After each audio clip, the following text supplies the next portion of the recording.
These massive fires have brought devastation. But they've also led to significant reform and rebuilding, which shaped the great cities as they are today. Throughout history, fires have led to drastic changes in population patterns, infrastructure, and the course of world events. Here are 7 fires that changed history.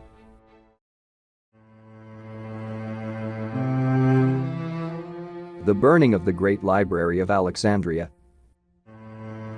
The Library of Alexandria was part of the Mausoleum, Temple to the Muses, at Alexandria. It contained incalculable wealth, the knowledge of the ancient world, stored in 500,000 scrolls from Greece, Persia, Egypt, and India. Scholars from around the globe traveled there to study and work, including Euclid and Claudius Ptolemaeus. The library was built under the rule of Ptolemy I Soter, a general of Alexander the Great and the founder of Ptolemaic Egypt, in 283 BC. The library's destruction was so dramatic. It has been immortalized by playwrights from William Shakespeare and Tom Stoppard. The fire that destroyed it is cloaked in controversy. Plutarch claims Julius Caesar started the blaze when he set his ships on fire in the harbor while trying to wrest control of the city in 48 BC. Regardless of who is to blame, priceless scrolls containing ancient knowledge were lost to history forever.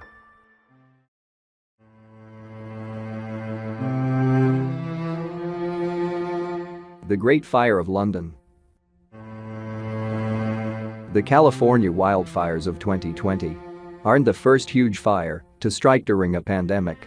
The Great Fire of London raced through the city during the Black Plague and destroyed over 13,000 homes, leaving 100,000 people homeless.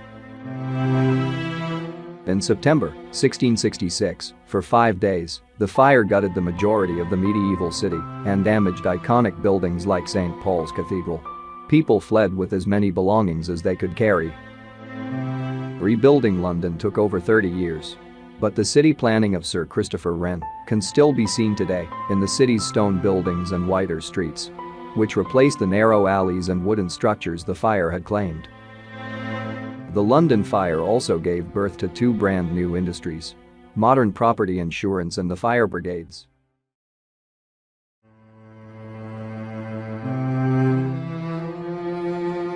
The Great Fire of New York. The Great Fire of 1835 occurred in the midst of the cholera epidemic in New York City on the cold night of December 16. A downtown warehouse caught on fire, strong winds fanned the flames, leveling over 17 city blocks and setting part of the frozen East River on fire as turpentine leaked from storehouses onto the water. The city's water supply was sadly not enough for slowing the destruction. New York City's population had grown 60% in the past decade thanks to robust trade along the Erie Canal, and access to proper sanitation and clean water was lacking. From the ashes rose innovation. The building of the Croton Aqueduct in May 1837 brought in 12 million gallons a day, which gave firemen what they needed to fight flames, and delivered a pure source of water to homeowners and businesses, something they desperately need in a city battling persistent pandemic. The aqueduct revolutionized American water systems and became a training ground for a whole generation of American engineers who would go on to create the nation's aqueducts, railroads, and canals.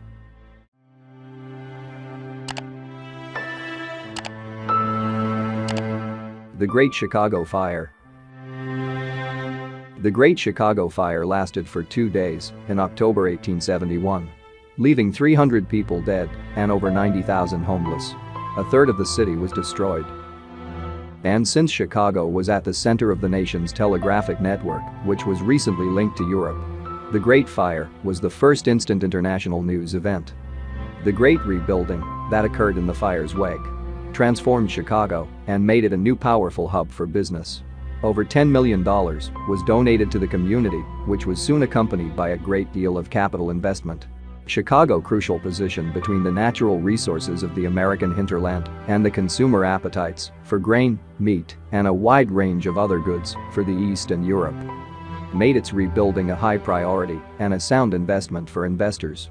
The fire became critical to the image of Chicago as the embodiment of the irresistible force of modernity in America.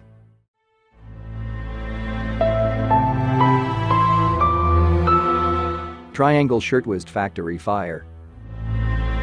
The Triangle Fire on March 25, 1911, killed 148 employees of the Triangle Waste Company who were trapped in the Ash Building in New York City's Greenwich Village. Nearly all the workers were teenage girls who did not speak English and worked 12 hours a day, every day.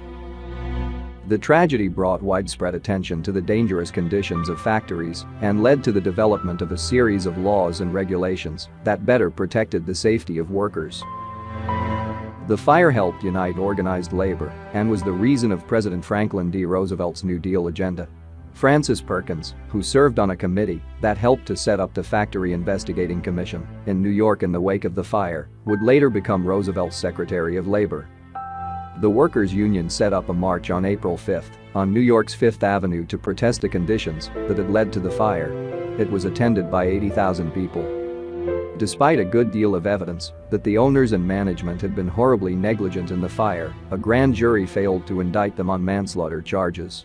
To settle lawsuits against them, they eventually paid $75 in compensation to each victim's family, a fraction of the $400 per death that they were paid by their insurer. Still, the massacre for which they were responsible did finally compel the city to enact reform. In addition to the Sullivan-Hoy fire prevention law passed that October, the New York Democratic Set took up the cause of the worker and became known as a Reform Party. Both were crucial in preventing similar disasters in the future.